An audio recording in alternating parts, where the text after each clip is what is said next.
So schaltet ihr alle Trophäen in Wolong Fallen Dynasty frei. Es gibt ohne DLC 51 Trophäen. Davon sind 38 Bronze-Trophäen, 10 Silber-Trophäen, 2 Gold-Trophäen und die Platin-Trophäe. Keine davon ist verpassbar und es reicht, das Spiel einmal durchzuspielen. Alle Trophäen sind auch offline machbar. Für die Platin-Trophäe braucht ihr ca. 20 Stunden. Die Schwierigkeit ist, wenn man etwas Erfahrung mit Souls-like Games hat, sehr einfach im Vergleich zu Titeln wie Dark Souls, Elden Ring oder Sekiro. Von der Schwierigkeit her finde ich, ist Wolong Fallen Dynasty eine 3 von 10. Zuerst erkläre ich euch alle Bronze-Trophäen. Für Beginn der Reise müsst ihr die erste Mission Dorf des Unheils abschließen. Für mächtigster aller Männer müsst ihr in Teil 4 die Mission Die Schlacht am Hulaguan Pass abschließen. 13 Bronze-Trophäen erhaltet ihr automatisch durch das Freischalten von Mitstreitern, wofür ihr Hauptschlachtfelder abschließen müsst. Dafür müsst ihr alle Hauptschlachtfelder bis einschließlich in Teil 6 die Entscheidungsschlacht von Guandu abschließen. Ihr erhaltet für jeden freigeschalteten Mitstreiter je eine Trophäe. Für mit 15 ging ich zur Armee müsst ihr an einer Standarte insgesamt 15 Stufen bei beliebigen Wandlungsphasen aufsteigen. Wandlungsphasen sind die 5 verschiedenen Attribute, die ihr verbessern könnt. Zum Aufsteigen braucht ihr wahres Ki, das ihr durch das Besiegen von Gegnern oder durch das Benutzen der Items Ki-Brockenkristalle erhaltet, die ihr in der Welt finden könnt. Für jetzt bin ich mit 80 wieder hier, müsst ihr insgesamt 80 Stufen bei beliebigen Wandlungsphasen aufsteigen. Für Handwerker müsst ihr bei der Schmiedin ein beliebiges Rüstungsteil oder eine Waffe einmal aufwerten. Ihr findet sie das erste Mal in Teil 2 in der Mission Zwei große Helden oder sie steht nach der Mission Die Dämonenfestung des Gelben Himmels dauerhaft in Geheimes Dorf. Für alles was glänzt, müsst ihr bei der Schmiedin einen Edelstein in eine beliebige Rüstung oder Waffe einbetten. Wählt dazu bei der Schmiedin Einbettungen und entfernt einen beliebigen Spezialeffekt von einer Rüstung oder Waffe.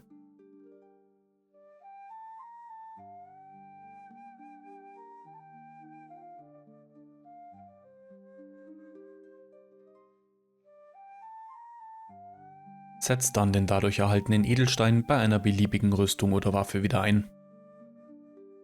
Für Dekoration macht Leute müsst ihr bei der Schmiedin eine Waffe oder ein Rüstungsteil dekorieren. Wählt dafür bei der Schmiedin Dekorieren und ändert das Aussehen einer Waffe oder eines Rüstungsteils. Dafür müsst ihr von demselben Waffen- oder Rüstungstyp schon mal eins im Besitz gehabt haben, wie zum Beispiel im Video bei den Säbeln. Für Zauberlehrling müsst ihr den ersten Zauber freischalten.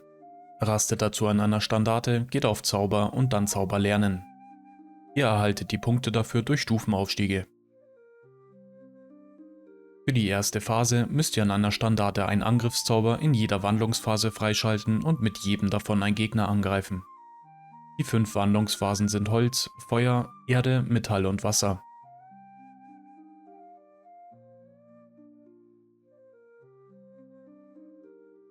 Für unaufhaltsam müsst ihr auf einem beliebigen Schlachtfeld mindestens Moralstufe 20 erreichen.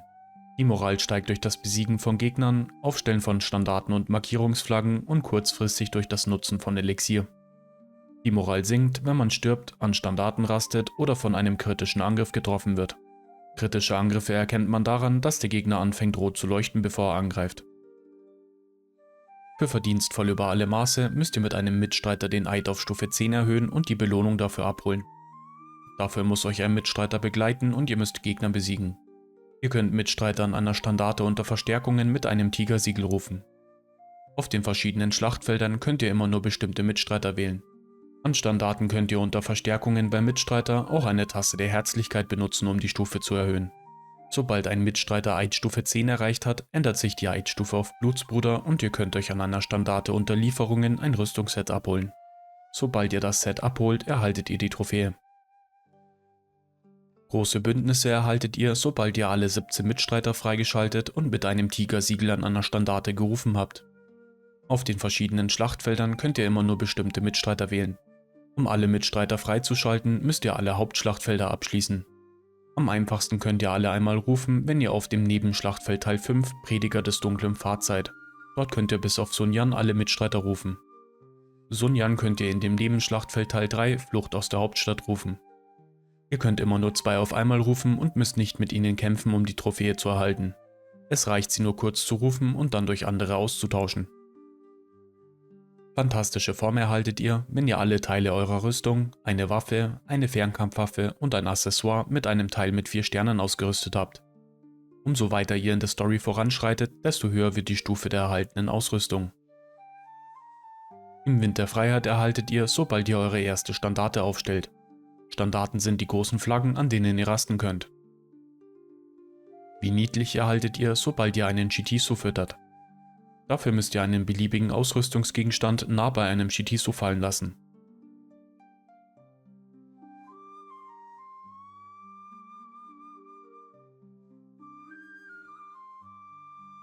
Im Tausch dafür gebt ihr euch ein Accessoire.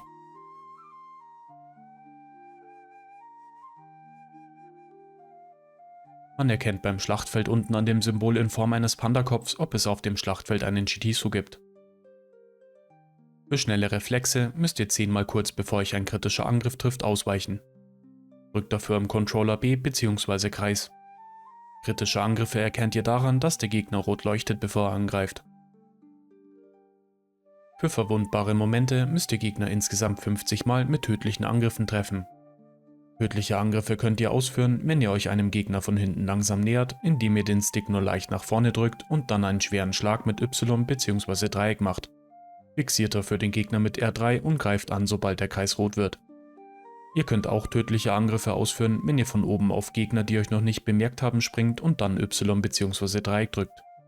Sonst könnt ihr auch noch die Haltung des Gegners mit Angriffen und perfektem Ausweichen brechen, bis er erschöpft zusammenbricht und ihn dann mit einem tödlichen Angriff angreifen.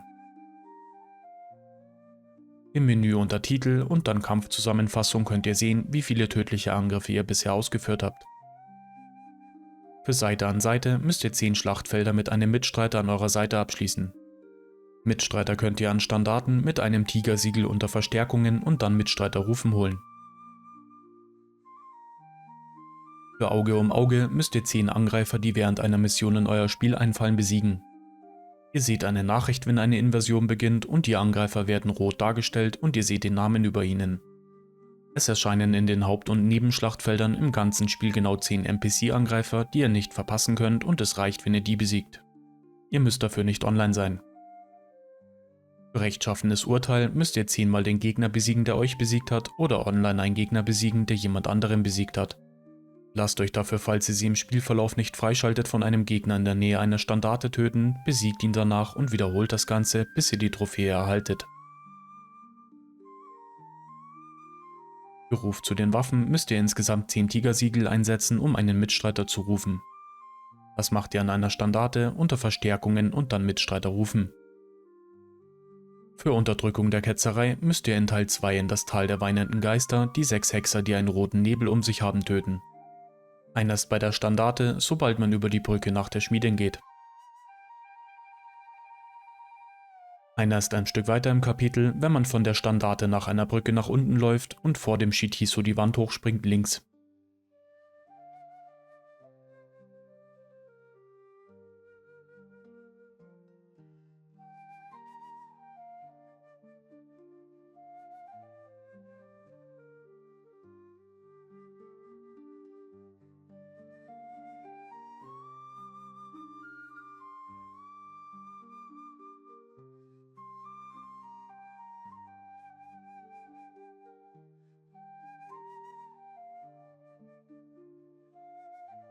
Drei findet ihr, wenn ihr von dort aus den Vorsprung an der Wand hochspringt, um die Ecke.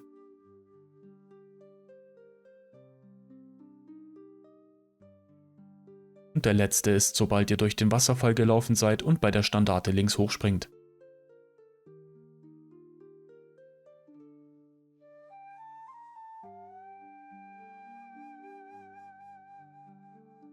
Für hartnäckige Gerechtigkeit müsst ihr in Teil 3 in der Mission der Sturz des korrupten Eunuchen den gefangenen Eremiten aus seiner Gefängniszelle befreien.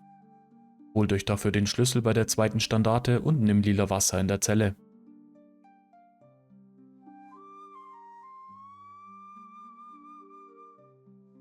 Der Eremit befindet sich dann auf der obersten Etage, von der Seite aus, wo ihr das Gebiet betreten habt, auf der linken Seite in der verschlossenen Zelle.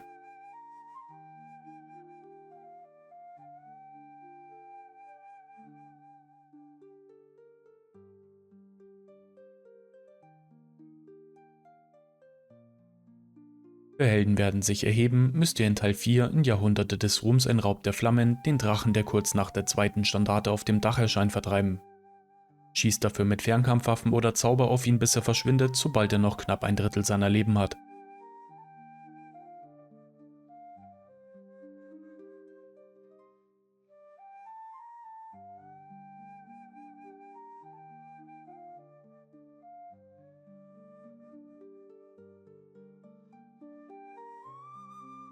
Für beseiteter Bogen müsst ihr in Teil 4 in der Mission die Schlacht am Hulog One Pass 5 Gegner mit einer Balliste besiegen. Ihr findet in der Mission einige davon, könnt aber auch einfach direkt am Anfang der Mission mit der Balliste Gegner töten und dann die Mission neu starten und es wiederholen, bis ihr die Trophäe erhaltet. Weiter geht's mit den Silbertrophäen. Vernichter des Bösen erhaltet ihr automatisch, sobald ihr Yuji, den schwarz gekleideten Daoisten, in Teil 6 die Entscheidungsschlacht von Guandu gegen Ende der Mission besiegt. Für Kampf gestellt müsst ihr insgesamt 15 Nebenschlachtfelder abschließen. Für geschärfte Klinge müsst ihr bei der Schmiedin eine beliebige Waffe auf +9 verstärken. Je höher das Level der Mission, desto hochrangigere Materialien findet ihr. Ihr könnt euch das Material dafür auch mit Auszeichnungen im Haus bei der Standarte in Geheimes Dorf kaufen, sobald im Spielverlauf der alte Mann dort erscheint. Für Hart wie Diamant müsst ihr bei der Schmiedin ein beliebiges Rüstungsteil auf +9 verstärken.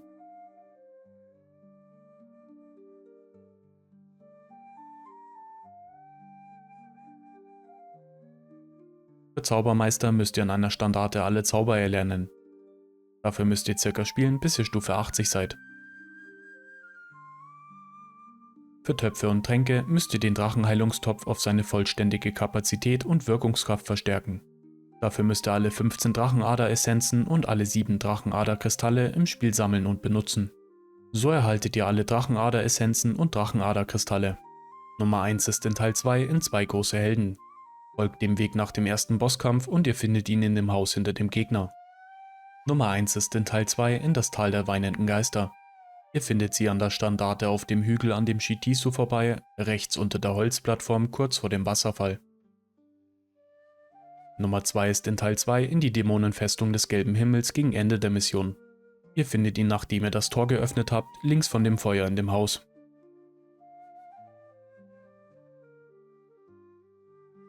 Nummer 2 ist in Teil 2 in der Gelbe Himmel brennt. Springt nach der zweiten Standarte den Vorsprung hoch und holt sie euch aus der Kiste hinter dem Tiger.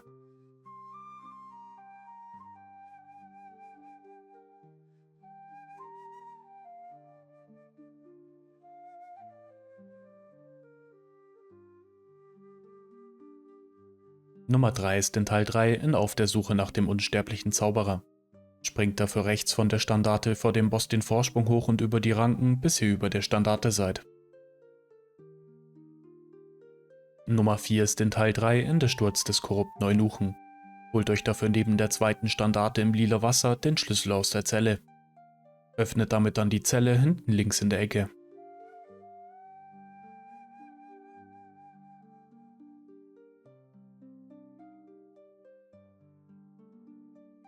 Nummer 3 ist in Teil 3 in der Sturz des korrupten Eunuchen am Ende der Mission kurz vor dem Boss. Ihr findet ihn von der letzten Standarte aus rechts vom Haus vor einem Baum. Nummer 4 ist in Teil 4 in Jahrhunderte des Ruhms ein Raub der Flammen. Lauft von der zweiten Standarte aus links durch das Gebiet, wo der Drache erscheint und springt über die Dächer wie im Video, bis ihr zwischen den Dächern in einen kleinen Bereich runterspringen könnt.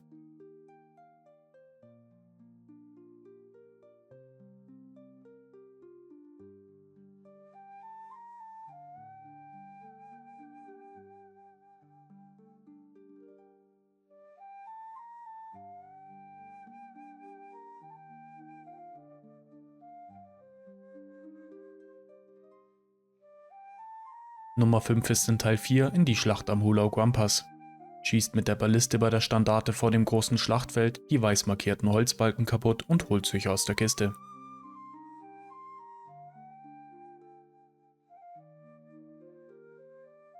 Nummer 6 ist in Teil 4 in Dunkelheit über dem Hanshui-Fluss. Springt vor der Standarte zum letzten Boss über den Kanal und holt sie euch aus der Kiste.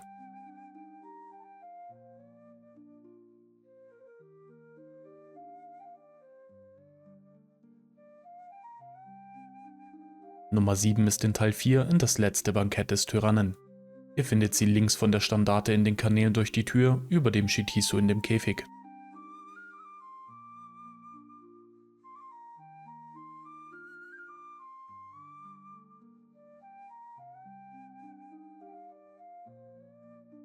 Nummer 5 ist in Teil 4 in das letzte Bankett des Tyrannen. Lauft in dem Gebiet nach den Kanälen, wo überall Bambus wächst, links am Haus vorbei und springt ganz hinten links über das Geländer.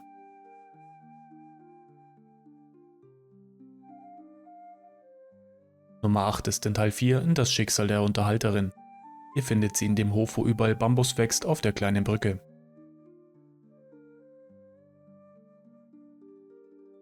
Nummer 9 ist in Teil 5 in die Flammen des Krieges brennen Lichterloh. Dafür müsst ihr zuerst das Wasser ablassen. Der Hebel dafür ist vor dem Haus mit der Standarte auf dem Dach die Treppen runter. Springt gegen Ende des Kapitels von der Standarte auf dem Dach aus in den Untergrund, lauft die Treppen hoch und dann links.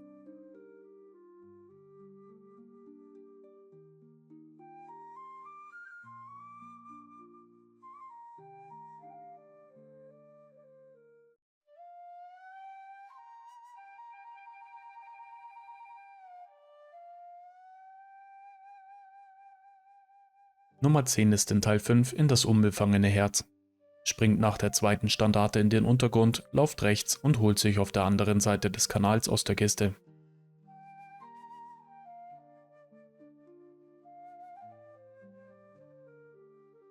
Nummer 6 ist in Teil 5 in der Weg des Kriegers. Lauft ungefähr bei der Hälfte der Mission von der Standarte in dem Hof aus in das Gebäude und holt sich aus der Kiste. Nummer 11 ist in Teil 5 in Lubu mächtigster aller Männer. Ihr findet sie im späteren Teil der Mission nach dem Turm mit der Riesenstatue in der Mitte. Folgt dem Weg im Video und ihr findet sie zwischen den Häusern.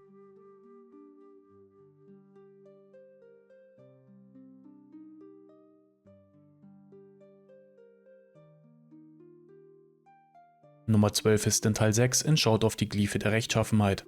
Lauft von dem Tor mit der Standarte davor aus rechts bis in das Dorf mit dem Nebel. Lauft dort dann links, klettert die Leiter bei dem Turm hoch und springt rechts den Vorsprung runter.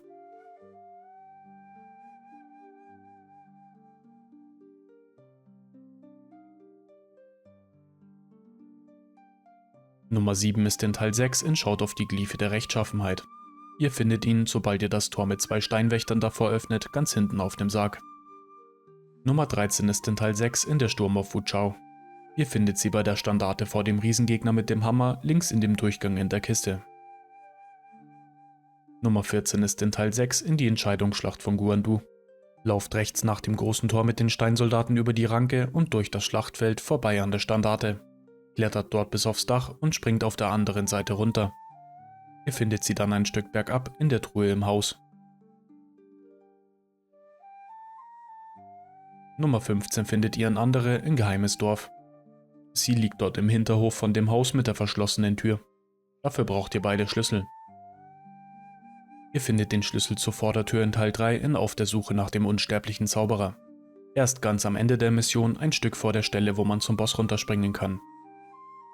Der Schlüssel für die Hintertür ist in Teil 5 in die Flammen des Krieges brennen Lichterloh. Ihr findet ihn gegen Ende des Kapitels, wenn ihr durch den Drachenkopf in den Untergrund gegangen seid. Lauft links in die Seitengasse, von dem Raum aus mit der großen und mehreren kleinen Nixen. Für Bibliothekar müsst ihr alle 31 Notizen sammeln. Dafür müsst ihr auch alle 21 Zikaden sammeln und dem Typ auf dem Turm ein geheimes Dorf geben, um eine Notiz zu erhalten. Ihr findet eure Notizen im Inventar unter wichtige Gegenstände. So findet ihr alle 31 Notizen. Nummer 1 ist Notiz eines Banditen der gelben Turbane Teil 1. Ihr findet sie in Teil 1 in der ersten Mission im Dorf des Unheils neben der ersten Standarte. Nummer 2 ist Notiz des großen Waisenmentors. Ihr findet sie in Teil 2 in die Dämonenfestung des gelben Himmels vor der letzten Standarte zum Boss auf einem Vorsprung. Nummer 3 ist Notiz eines verzweifelten Daoisten. Ihr findet sie in Teil 3 in Auf der Suche nach dem unsterblichen Zauberer, rechts neben der letzten Standarte nach dem Wasserfall den Vorsprung hoch.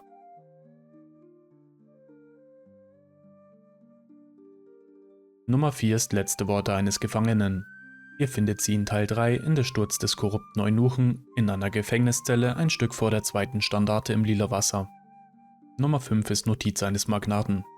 Ihr findet sie auch in der Sturz des korrupten Eunuchen, in der Nähe der vorletzten Standarte im Haus, hinter dem Loch in der Wand über dem Regal.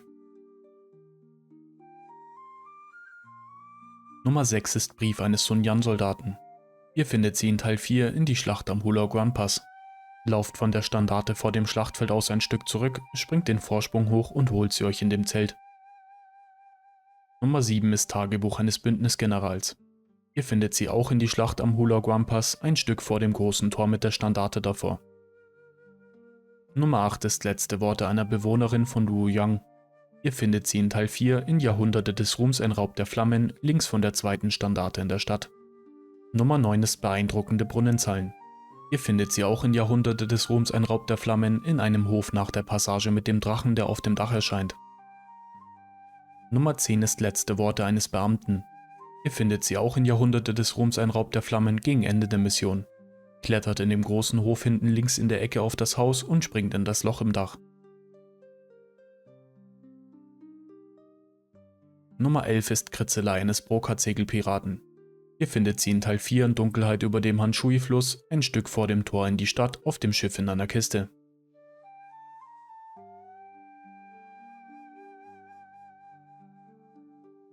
Nummer 12 ist Tagebuch einer Bewohnerin von Xiangyang. Ihr findet sie auch in Dunkelheit über dem Hanshui-Fluss, rechts von der Standarte zum Boss in dem Haus. Nummer 13 ist Notiz an der Wache der Festung Maiwu. Ihr findet sie in Teil 4 in das letzte Bankett des Tyrannen, von der Standarte auf der Mauer aus runter, links neben der Kiste in der Ecke.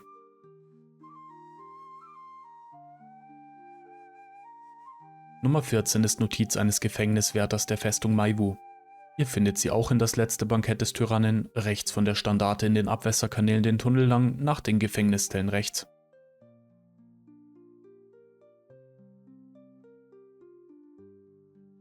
Nummer 15 ist Tagebuch der Unterhalterin. Ihr findet sie auch in das letzte Bankett des Tyrannen, sobald ihr nach den Abwässerkanälen in dem Hof bei der Standarte angekommen seid, rechts neben dem Tempel. Nummer 16 ist Kritzelei einer Unterhalterin Teil 1. Ihr findet sie in Teil 4 in das Schicksal der Unterhalterin, mittig vor dem Tempel in dem Hof, wo überall Bambus wächst. Nummer 17 ist Kritzelei einer Unterhalterin Teil 2. Ihr findet sie auch in das Schicksal der Unterhalterin, nach dem Hof im Untergrund, kurz nach der Standarte in dem Tunnel. Nummer 18 ist Tagebuch eines nachsichtigen militärischen Beraters. Ihr findet sie in Teil 5 in das unbefangene Herz, neben der Standarte vor der Leiter in den Untergrund. Nummer 19 ist Notiz eines Kaukau-Soldaten. Ihr findet sie in Teil 6 in Schaut auf die Glyphe der Rechtschaffenheit. Lauft, nachdem ihr die Abkürzung freigeschalten habt, durch den Tunnel und klettert links den Vorsprung hoch.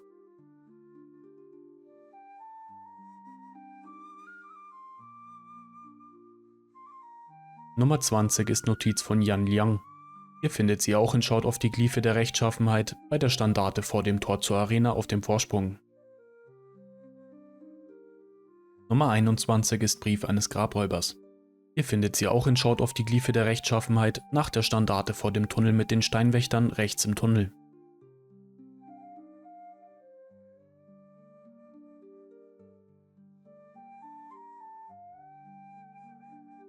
Nummer 22 ist Notiz eines entmutigten Yuan-Soldaten. Ihr findet sie in Teil 6 in die Entscheidungsschlacht von Guandu, kurz nach der ersten Standarte unten auf dem Schlachtfeld. Nummer 23 ist Notiz eines Attentäters von Yuan Shao. Ihr findet sie auch in die Entscheidungsschlacht von Guandu, nach dem Tor an den Steinwächtern vorbei, links die Ranke hoch in dem Haus.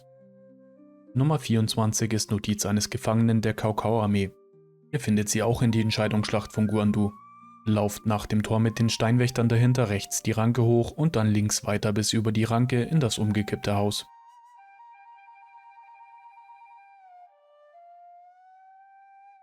Nummer 25 ist Notiz des Junge mit Augenbinde Teil 1.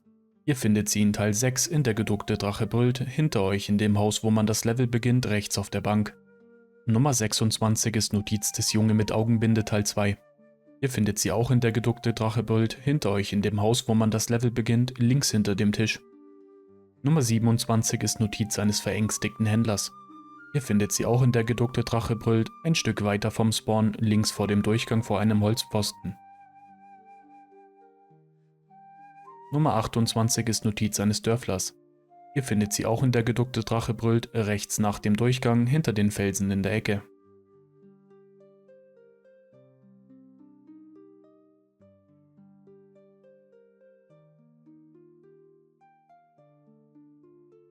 Nummer 29 ist Notiz eines Banditen der gelben Turbane Teil 2.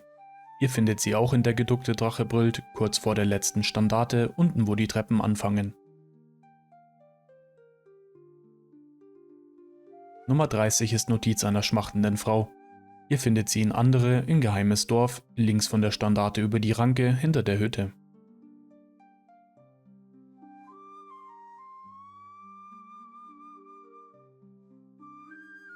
Nummer 31 ist Kritzelei eines von goldenen Zikaden besessenen Einsiedlers.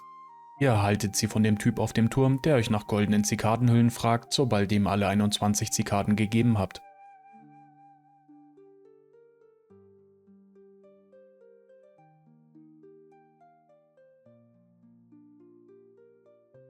Dann müsst ihr das Gebiet neu laden und nochmal mit ihm sprechen.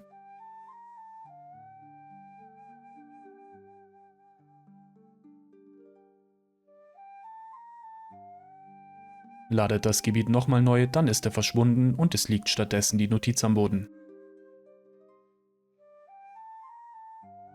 Für im Sturm der Freiheit müsst ihr alle 145 Standarten im Spiel aufstellen. Die kleinen Markierungsflaggen braucht ihr dafür nicht. Ihr erkennt die Standarten an dem goldenen Schleier darum und dass ihr daran rasten könnt. Ihr seht euren Fortschritt im Menü oben rechts für den ganzen Teil und unten links für das einzelne Schlachtfeld. Ihr lauft an jeder Standarte, wenn ihr die anderen Sammelobjekte im Spiel sammelt, vorbei und sie sind schwer zu verfehlen. Für Herz allerliebst müsst ihr alle 23 Shitisu füttern. Ihr erkennt bei jedem Schlachtfeld unten links an dem Symbol in Form eines Pandakopfs, ob ihr in der Mission alle Pandas gefunden habt. Wenn euch einer fehlt, ist das Symbol grau. Hier findet ihr alle 23 Shitisus. Nummer 1 ist in Teil 2 in das Tal der weinenden Geister. Ihr findet ihn ungefähr in der Mitte der Mission, nach der Hängebrücke, wenn ihr bei der Standarte den Berg runterlauft. Nummer 2 ist in Teil 2 in die Dämonenfestung des gelben Himmels. Ihr findet ihn ungefähr in der Mitte der Mission, nach dem Hof mit der Standarte über den Graben, links in dem Haus.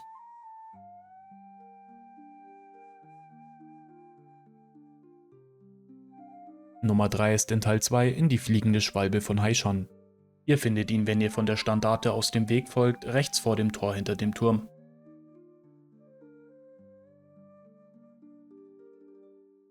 Nummer 4 ist in Teil 3 in Auf der Suche nach dem unsterblichen Zauberer, direkt neben der Standarte, ungefähr in der Mitte der Mission.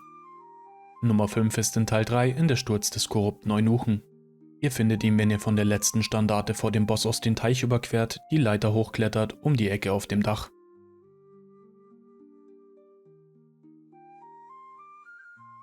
Nummer 6 ist in Teil 3 in Schatten des Heiligen Bergs. Ihr findet ihn nach der Standarte vor dem Pavillon die Treppen runter, links in dem Schuppen.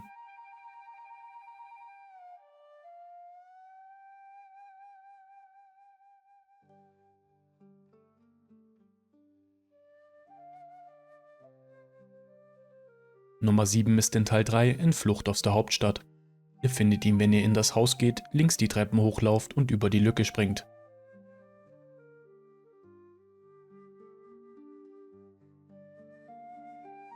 Nummer 8 ist in Teil 4 in die Schlacht am Hulaguam-Pass. Ihr findet ihn nach dem Schlachtfeld oben auf der Mauer, wenn ihr von der Standarte aus der Mauer folgt, in einem Haus. Nummer 9 ist in Teil 4 in Jahrhunderte des Ruhms ein Raub der Flammen. Ihr findet ihn links nach der zweiten Standarte, links um die Ecke.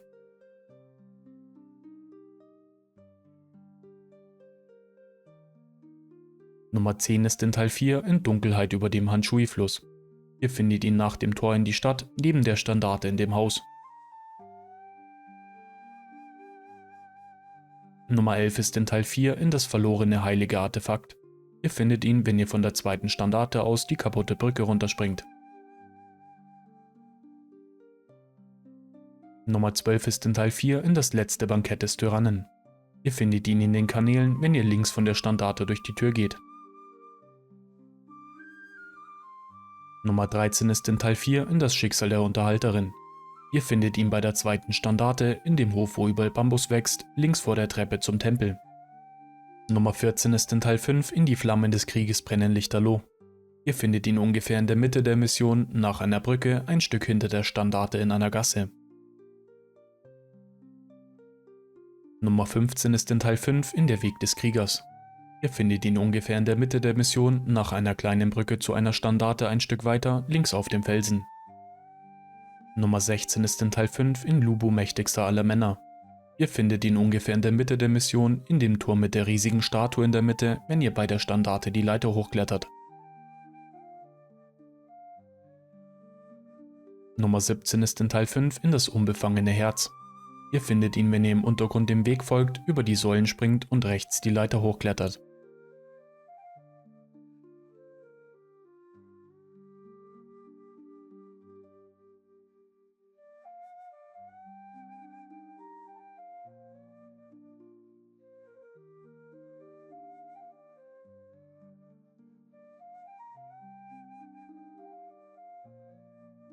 Nummer 18 ist in Teil 6 in Schaut auf die Glyphe der Rechtschaffenheit.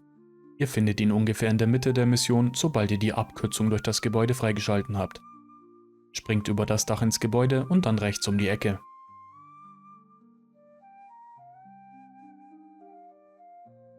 Nummer 19 ist in Teil 6 in die Entscheidungsschlacht von Guandu. Ihr findet ihn, nachdem ihr den ersten Boss Yuan Shao besiegt habt und links von der Standarte runterspringt. Nummer 20 ist in Teil 6 in der Sturm auf Hu Chao. Ihr findet ihn nach der zweiten Standarte, nach dem Durchgang links um die Ecke. Nummer 21 ist in Teil 6 in Lassen wir unsere Rüstung glänzen. Ihr findet ihn, wenn ihr dem Weg im Video bis zum Schiff folgt und die Wand hochklettert.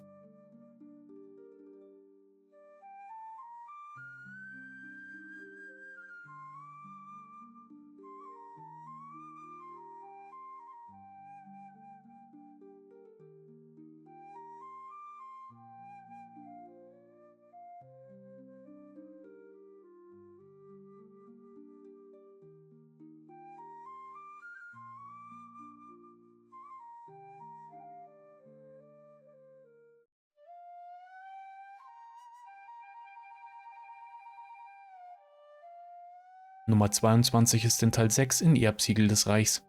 Ihr findet ihn, wenn ihr den Hof verlasst und links dem Weg folgt.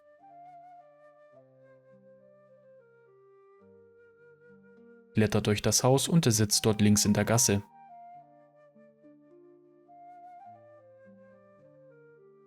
Und Nummer 23 ist in Teil 7 in Lassen wir unsere Hellebarden glänzen. Ihr findet ihn nach der Standarte vor dem Dorf, wenn ihr euch links haltet, solange es geht, und dann rechts dem Weg folgt.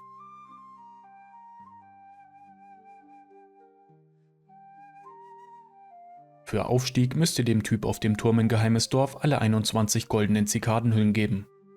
Hier findet ihr alle goldenen Zikadenhüllen. Nummer 1 ist in Teil 2 in 2 große Helden. Ihr findet sie, wenn ihr nach dem Gebäude nach dem ersten Bosskampf links das Gerüst hochklettert. Die Zikade liegt links über die Brücke am Boden. Nummer 2 ist in Teil 2 in das Tal der weinenden Geister. Lauft den Weg bei der Standarte in der Nähe der Schmiedin entlang und springt links die Felsen rauf.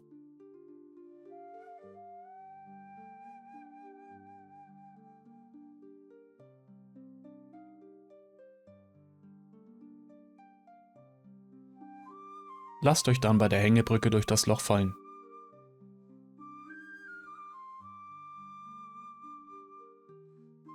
Nummer 3 ist in Teil 2 in die Dämonenfestung des gelben Himmels. Lauft ungefähr in der Mitte der Mission von dem Shitisu in der Nähe der Standarte aus dem Weg weiter entlang und klettert das Gebäude rauf.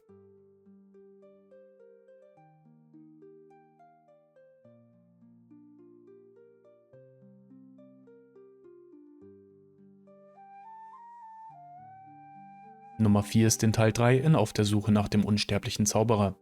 Folgt der Mission bis zur Standarte mit dem Shitisu daneben.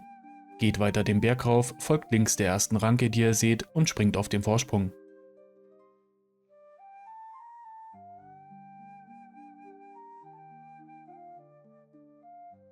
Nummer 5 ist in Teil 3 in der Sturz des korrupten Eunuchen.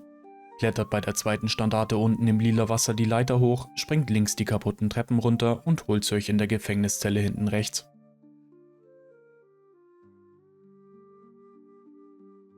Nummer 6 ist auch in der Sturz des korrupten Eunuchen.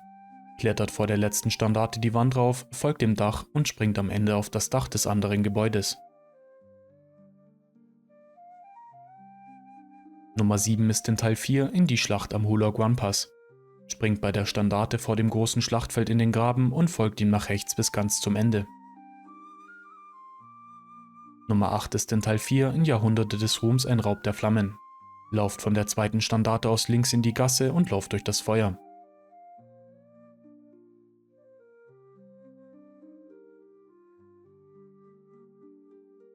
Nummer 9 ist auch in Jahrhunderte des Ruhms ein Raub der Flammen.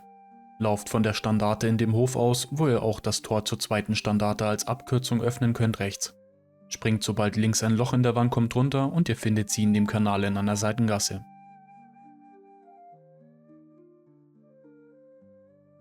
Nummer 10 ist in Teil 4 in Dunkelheit über dem Hanshui-Fluss. Folgt zu Beginn der Mission rechts dem Weg und springt bei dem Schiffswrack unten auf die Plattform.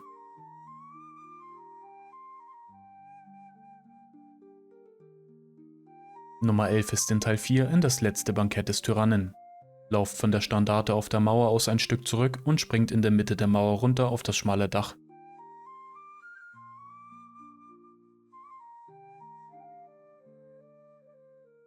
Nummer 12 ist auch in das letzte Bankett des Tyrannen. Lauft gegen Ende der Mission von dem großen Hof mit der Standarte aus durch das Tor und klettert rechts über den Wagen das Haus hoch.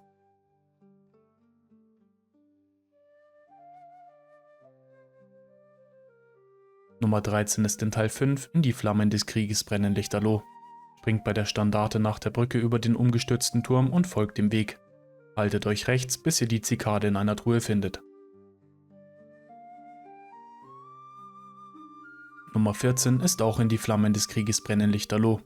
Springt neben der Kiste mit der ersten Zikade in der Mission runter in den Kanal und folgt dem Weg, bis ihr über Säulen springen könnt.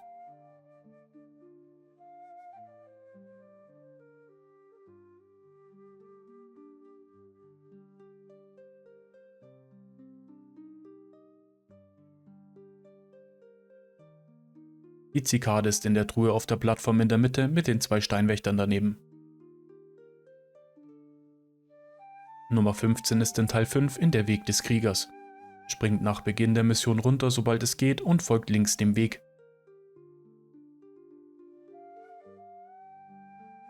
Die Zikade liegt dort vor dem Baum. Nummer 16 ist in Teil 5 Lu Bu mächtigster aller Männer. Ihr findet sie kurz vor Ende der Mission, wenn ihr die Treppen zum Tempel hochlauft, links um die Ecke.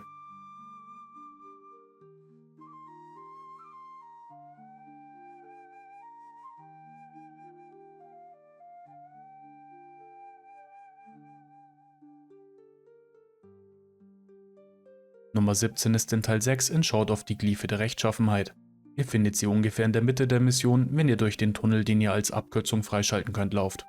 Folgt links dem Weg und klettert die Leiter zum Wachturm rauf.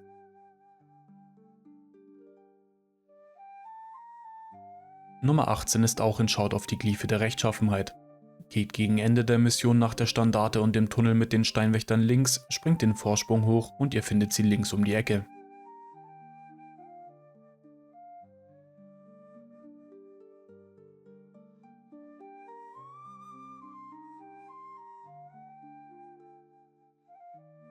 Nummer 19 ist in Teil 6 in die Entscheidungsschlacht von Guandu. Springt nach dem Tor mit den riesen Steinwächtern dahinter links runter auf den Vorsprung.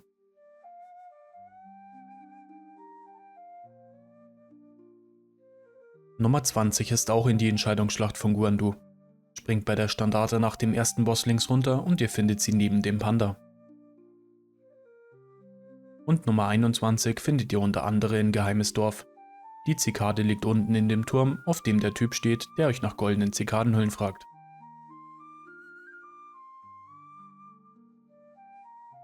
Weiter geht's mit den Goldtrophäen. Für geöffnete Augen müsst ihr in Teil 7 die Mission der geduckte Drache Bult abschließen. Für Jagd auf den großen Hirsch müsst ihr einfach alle Haupt- und Nebenschlachtfelder abschließen. Das waren alle Trophäen und ihr solltet jetzt die Platin-Trophäe erhalten. Ich wünsche euch viel Spaß beim Trophäenhamstern, bleibt flauschig und bis zum nächsten Mal.